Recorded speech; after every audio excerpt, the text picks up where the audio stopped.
მე ვეუბნებოდი, რომ თავბრუ მეხოოდო და გული მერეოდა. პარკი მომაწოდეს და მამშვიდებდნენ. არაფერი მოგივა, ეს ბიჭები თავის საქმის ექიმები არიანო. ამ ქალაქში ასე პროფესიონალურად საქმეს არავინ ასრულებსო. პროფესიონალი ექიმები ის ნიღბიანი პირები იყვნენ, ვინც დიღმის პოლიციის სამმართველოში მიყვანილ საბას ხვიტარიძეს სასტიკად გაუსწორდნენ. რა ხდებოდა დაკავების შემდეგ თავის წერილში დეტალურად ყვება.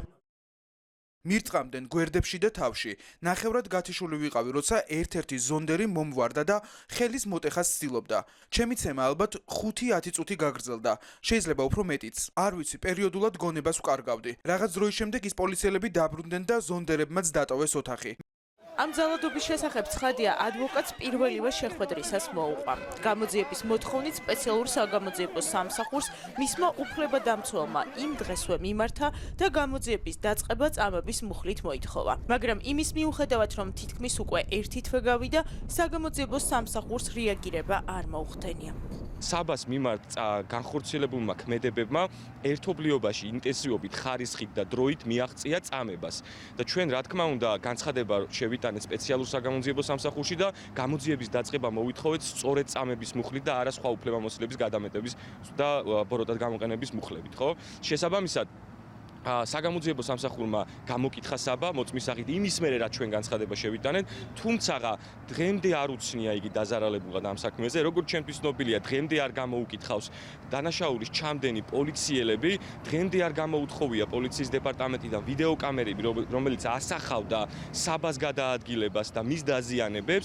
საბას ხვიტარიძის საქმე, სადაც დაკავებულის მიმართ არასათანადო მოპყრობა და წამება განხორციელდა, ახალგაზრდა იურისტთა ასოციაციის ანგარიში ცალკე ნაწილად გამოიყო. ამ ანგარიში ასევე საუბარია, რომ მსგავსი ძალადობა განხორციელდა კიდევ რამდენიმე პირზე, ვინც ახლა სისხლის სამართლის საქმის ფარგლებში ორთვიან წინასწარ პატიმრობაში იმყოფება.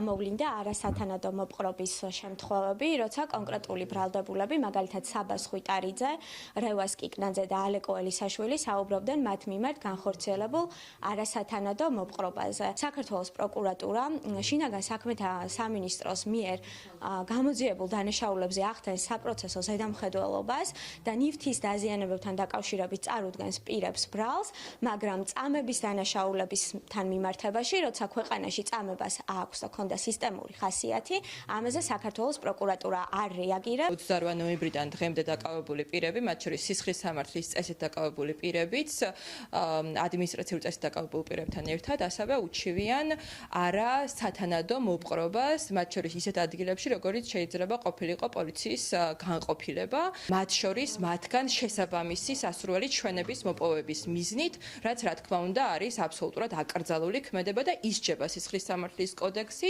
და მისი კვალიფიკაცია მათ შორის ასევე ხანდაზმულობის ვადას არ ითვალისწინებს. იურისტები დღეს საუბრობდნენ 50 სისხლის სამართლის საქმეზე, რომელიც გაზაფხულის აქციებიდან მოყოლებული დღემდე დაგროვდა.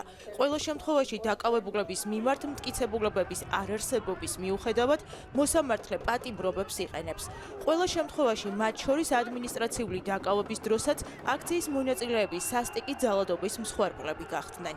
გაზაფხულის აქციების დროს დაკავებული სისხლის სამართლის პირების სისხლის სამართლის საქმეებს, სადაც იკვეთება გაჭიანურების სისტემური პრობლემა, რაც უკავშირდება იმას და სავარაუდო მიზეზი ამის ის არის, რომ პრეზიდენტმა ზურაბიშვილმა ვერ შეძლოს ამ პირების შეწყალება. კიდევ ერთი მნიშვნელოვანი საკითხი უკავშირდება არასათანადო მოპყრობას წამებას, რასთან დაკავშირებითაც დაკავებული ადამიანები, ბრალდებულები საუბრობენ მათ შორის სასამართლო დარბაზში. ანგარიში ასევე წერია, რომ ჯგუფური ძალადობის მუხლით სამართლდებიან პირები, რომლებიც ერთმანეთს საერთოდ არ იცნობენ და დანაშაულს ჯგუფურად ვერაფრით ჩაიდენდნენ. ამას ადესტურებს კიდევ ერთი პოლიტიკური ნიშნით დაპატიმრებული აქტივისტის ზვია ცეცხლაძის წერილი ციხიდან. სასამართლოში მისული პირდაპირ საკანში მომათავსეს. მალევე ახალგაზრდა ბიჭები შემოიყვანეს ჩემს პატარა კამერაში. 18, 19, 20 წლის ბიჭები.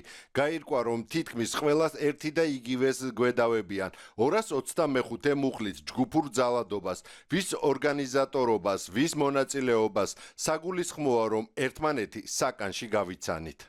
ამ ანგარიში მოყვანილი ფაქტებისა და დასკვნების ნაწილს ეთანხმება ყველა ადვოკატი, ვინც ბოლო ერთი თვის მანძილზე სისხლის სამართლის თუ ადმინისტრაციულ საქმეებზე მუშაობს. უფლებადამცველების სასტიკი ძალადობის ჩამდენი პოლიციელების დადგენასა და დასჯას საგამოძიებო უწყებებს თხოვენ. თუმცა ფაქტია, საგამოძიებო სამსახურები არ რეაგირებენ.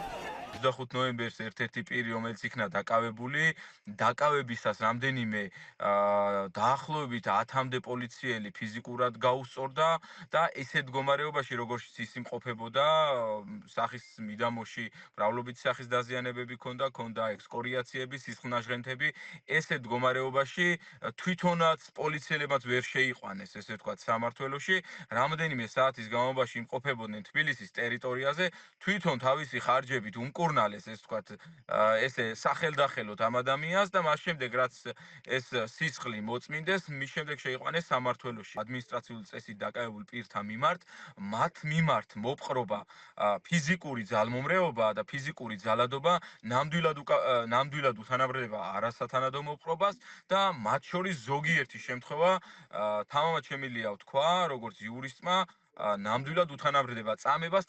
ამ ანგარიშითაც, დაკავებულების მოყოლილი ფაქტებითაც და ადვოკატების განცხადებითაც ნათლად ჩანს, რაზეც უფლებადამცველი ორგანიზაციები ამდენი ხანია მიუთითებენ, რომ ოცნების რეჟიმის სადამსჯელო ღონისძიება მხოლოდ პროტესტის მონაწილეების დაშინებას ემსახურება. ძალოვანი სტრუქტურის წარმომადგენლების ძალადობასა და სისასტიკეზე უმოქმედობა კი ამ ძალადობის კიდევ უფრო წახალისებას.